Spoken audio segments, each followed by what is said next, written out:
I'm gonna miss you. I'm gonna miss you, bro. I'm gonna miss you, but it won't be the last time. ከቀናት በፊት ሀገራችንን በደስታ ሲያናውጥ የነበረው በሚሊዮኖች የሚወደደው ታዋቂው ቲክቶከር የማይረሳውን የኢትዮጵያ ቆይታውን አጠናቆ ዛሬ ወደ ሀገሩ ተመልሷል። እውነቱን ለመናገር ቤተሰቦች ዲላን የሀገራችንን ባህል ለብሶ የእኛን ሰው መስሎ ሲጨፍርና ሲያወራ ቆይቶ በመጨረሻ ኢትዮጵያን ተሰናብቶ ሲሄድ ማየት አንጀትን የሚያርስና ጥልቅ ስሜት የሚፈጥር ታሪካዊ ክስተት ነበር። ዲላን ሄዷል። ነገር ግን ከዚህ ጉብኝት ጀርባ አንድ ትልቅ ባለውለታና የዘመናችን ጀግና አለ። እሱም አዶናይ ነው። አዶናይ ለሀገራችን ምን አደረገ? ወጣቱስ ከዚህ ምን መማር አለበት? አብረን በጥልቀት እንመለከተዋለን። ቤተሰቦች አዶናይ ማለት እኮ የዘመናችን ንቁ ብልህና እውነተኛ የሀገር አምባሳደር ነው።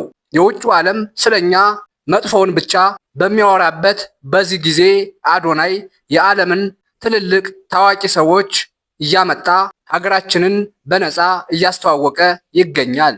አዶናይ ይሄን የሚያደርገው ለራሱ ታዋቂነት ብቻ አይደለም። የሀገራችን ወጣቶች በማህበራዊ ሚዲያ ወይም ሶሻል ሚዲያ እውቅና አግኝተው ህይወታቸውን፣ የቤተሰቦቻቸውን ኑሮ እንዲቀይሩ ትልቅ የስኬት በር እየከፈተላቸው ይገኛል። ለእሱ ልባዊ ምስጋናና ክብር ይገባዋል። ታዲያ የሀገሬ ወጣት ከዚህ ምን መማር አለበት? ትልቁ ትምህርት ይኸውላችሁ፣ የዚህ ዘመን ወጣት አእምሮውን ከሚያደነዝዝ ሀገርን ከሚያራርቁ እና ትርጉም ከሌላቸው ጫጫታዎች እና ወሬዎች ራሱን ማራቅ አለበት። ከማይጠቅም ወሬ ርቀን እንደ አዶናይ ለሀገር የሚጠቅሙ የሰውን ህይወት የሚቀይር እና ብሩህ አእምሮ ያለው ወጣት ከጎኑ ልንቆም ልንደግፈውና ከእሱ ልንማር ይገባል። ማህበራዊ ሚዲያን ለጭቅጭቅ ሳይሆን ራስን ለማሳደግ ስራ ለመፍጠርና ሀገርን ለማስተዋወቅ መጠቀም አለብን። እና ቤተሰቦች ዲላን ፔጅ ሄደ ብላችሁ አትዘኑ። እርግጠኛ ነኝ ዲላን ያየውን የኢትዮጵያውያንን ፍቅር እና ክብር መቼም ስለማይረሳው በድጋሚ ተመልሶ ይመጣል ብዬ አስባለሁ።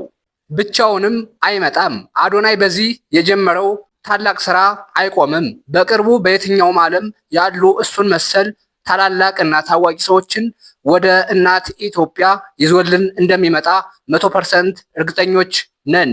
የሀገራችን የቱሪዝም እና የዲጂታል ገጽታ ገና አሁን ተከፈተ።